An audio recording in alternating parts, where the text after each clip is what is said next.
So one of the things that's important about this story is that there are three different Greek words that are being used to mean healed or made well.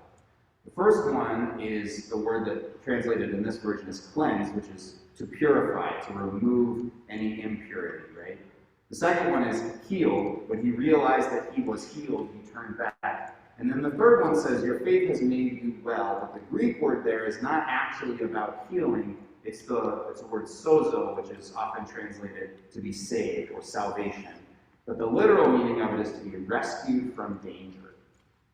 And so we've got these three different ideas in the same text: to be purified, to be healed, and to be rescued. And I bring this up because I think that there's a reason that this is written this way, and that it moves in this order from purification to healing to rescue. And I think it has to do with what is the problem of being human? What is the core problem and struggle and challenge of being a human being in the world? Is the problem that we keep getting dirty? We keep making mistakes. We keep having these behaviors that tarnish us. And we have to go through the process of getting cleaned up, getting cleaned off so that we can do right. I think about my kid's hands and how often I need him to wash his hands and how unlikely he is to not get dirty. And I'm just trying to keep that stuff off of other stuff all of the time, right? Or is the problem that there's brokenness, that things happen to us in our lives and they hurt us, and we're carrying around all this trauma and all of this loss and this grief, and we have to somehow heal that so that we can then get the good life? Is it about needing to be clean enough to have the good life, or is it about being needing to be healed enough to have access to the good life? And we can make sense of this in so many ways, especially in relationships, right? Think about how many relationships are such a struggle until there's some kind of healing of the thing that created the rift in the first place. How hard it is to be in the presence of that person and pretend that everything's okay, that deep desire to heal whatever the wound is. Or even in your own life about stuff about your childhood and how it keeps feeling like it just keeps coming up and it keeps getting in your way when you're trying to do the new thing, and this need and this desire for healing. Is that part of the problem of being human? Or then this question about saving, about being rescued from danger. And when I think about this one, I think about it framing the problem of being human as separation. Right? The idea that we are actually separate, that we're on our own, this belief that we have to do it ourselves, and that what we're so desperately seeking is connection and relationship and authenticity and vulnerability and intimacy, that sharing that makes it easier to live.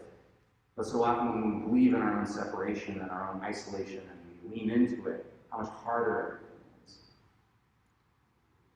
So when I look at the scripture, I really see this question about what's the problem of being human? Is it that we're dirty and need to get clean? Is it that we're broken and need to get fixed? Or is it that we're separate and we need to get connected? Now, when you bring that lens to this parable, or it's not really a parable technically, it's a healing story, but some of the meaning in the text changes a lot.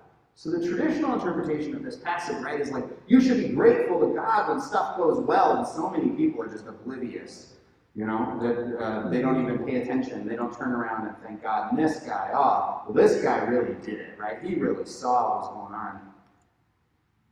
But there's this detail in there about this guy. Do you remember the detail that they give you about this guy that's different from the others?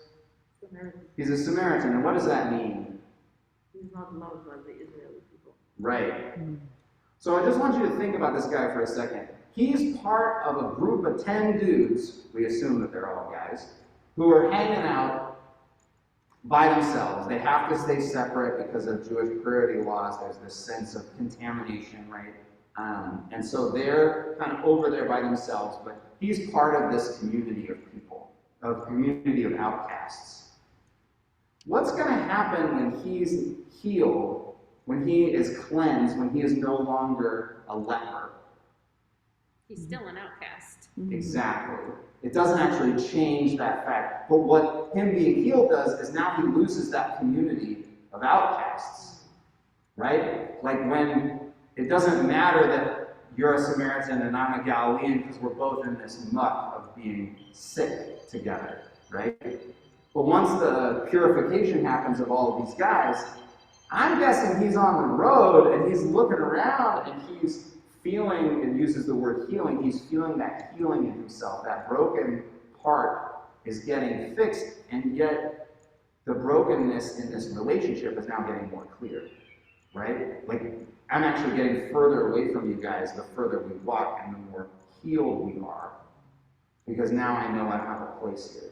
So when he turns around to thank Jesus, I don't know, I have a cynicism in me that's like, well, yeah, what's it going to benefit him to go to the temple and find out you're not welcome here anyway? What's it going to benefit him to be certified within a faith that already thinks he's nothing anyway? He can go into his people. Right, exactly. He could go back to where he's actually welcome.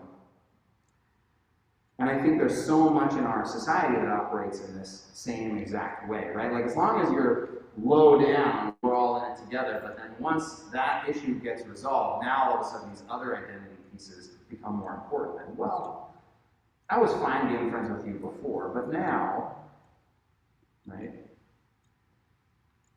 And then there's this other question about deserving.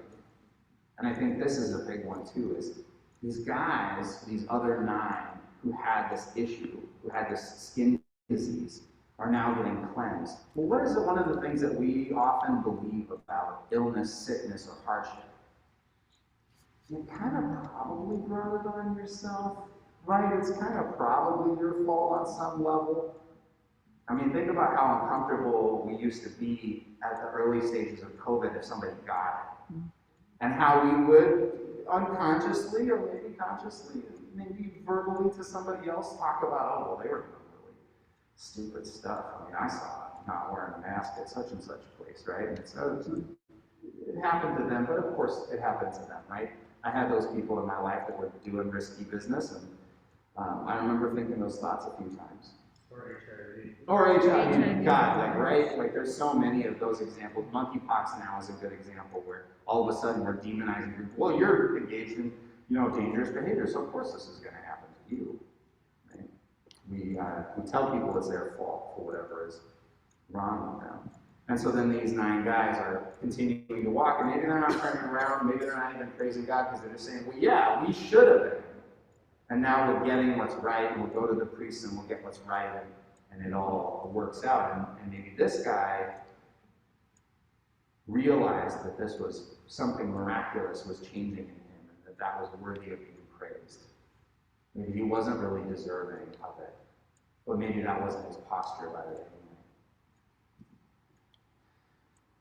anyway. Anyway, when I think about this text overall, I think about this movement from seeking purity to seeking healing to seeking rescue from danger. I almost think about it like the arc of our faith life.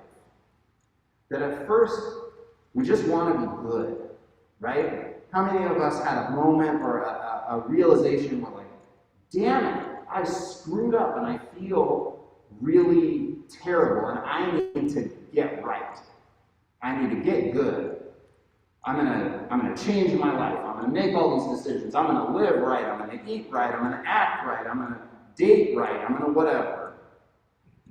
Because we think that's the problem, is that there's something wrong with us that's drawing us to these bad things. If we just eliminate the bad things, then we could be good. And I find that we might start there, but then pretty quickly we realize that, there's actually harm in our lives that's been done to us, and that part of our, just the world that we live in has produced some pain, right? Some suffering, some agony in us that's part of that decision making. I'm like, God, well, maybe I need to heal this thing in me if I really want to change, if I really want to go through transformation. Maybe it's not just about controlling reality, but maybe it's about healing something in me. repairing some of these relationships, or going to therapy and starting to honor the shit that happened to me when I was a kid, right? Or the dynamics in my families or whatever. And I think that that is an important step along the way. But I gotta tell you guys, I really think that there's something to this other place about salvation. And I know that this is maybe anathema in a progressive church, but I just want to say, one of the things I think is so different about salvation versus healing versus purity is that it's not about you or your behavior. Right? Even your healing so often is about the work you have to do to heal. The places you need to go and the information you need to gain and the experts you need to connect with. And you have this agency in your healing and you have this work to do in your healing. But there's something about being rescued and being saved that puts you in this posture of being completely dependent on God. That when we're hustling and striving, when we're trying to make ourselves pure, or we're trying to bring about our healing, we're not growing in that place of really just being dependent and humbled around our relationship with God. And I'm curious, when you think about what you really need in your life right now, are you thinking about that you need to get clean? Are you thinking about that you need to get fixed? Or are you thinking about that you need to get connected? Okay. I was thinking of, instead of being pure and clean, I think about I want to be fully alive. Mm-hmm. That's what I'm thinking of. So none of that cleaning stuff. And the salvation idea, to me, that's just unconditional love. That's what, comes from God, from Spirit. Right. And we're talking about the source of our worthiness, right? Are we worthy because we've done everything right? Are we worthy because we're healthy? Or are we worthy because we're worthy? At the end of the day, the salvation question is really the end of the conversation about worthiness. Because purity is a way to become worthy, and we're very clear that some people are and some people aren't, and we have some kind of standard, whatever fictional standard that is. Or even health. How many times do we look at people who have chronic health conditions, have some issue in their own personal health, and we kind of still think, well, there's some lifestyle choices that are producing this thing. And we unconsciously still, even in thinking about healing and centering healing, we still have some judgment about who's worthy and who's not. Salvation is a definitive answer to the question of worthiness. It just says you are. And like Reverend Bowles-Weber said, if it's free, we think it's worthless. And grace is the one thing that is always a free gift to us from God. And I think that's why it's one of the hardest things to accept.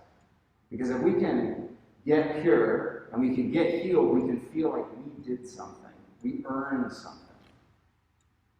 And I think one of the mistakes of interpreting this parable is to think that this guy is earning this relationship with Jesus and earning this relationship with God in a way that the other nine aren't. He's recognizing something that's true. He experienced cleansing, but he felt healing, and he came back to give thanks to Jesus. And Jesus acknowledged that maybe he had actually found this experience of being saved. Because again, this Samaritan is talking to a Galilean. He's coming back and thanking someone that he would assume looks down on him. He would assume sees him as an outsider. And yet he does it anyway because he knows that there's some measure of belovedness that's been shared with him, that's been conferred on him by this experience. Whatever we think the problem is the thing that orients us to how to live in the world. So if you think that the problem is being dirty, then we live in a world where we try desperately to be clean and blame others for being dirty. If we think that the problem is that we're not healthy, then we focus and foster health, but then we also have this judgment. But if we think the problem is separation and isolation, then we solve the problem by getting connected. And the foundation of connection is the assumption that everybody is worthy.